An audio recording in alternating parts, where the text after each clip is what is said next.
भारतानं सिंधू जलकरार रद्द केल्यामुळे पाकिस्तानचा थैथयाट होतोय।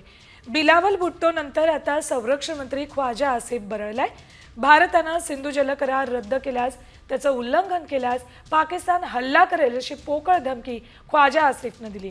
ही धमकी केवळ सैन्य संघर्षापुरती मर्यादित नाही तर जलदुष्परिणाम निर्माण करणारीही असू शकते असंही त्यानं म्हटलंय।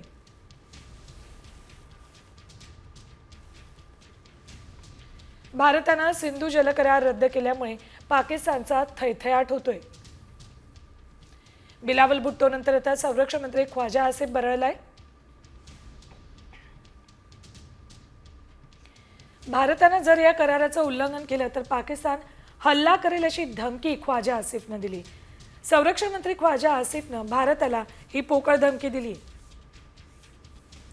धमकी सैन्य संघर्षापुरती नाही तर जलदुष्परिणाम निर्माण करणारी आहे।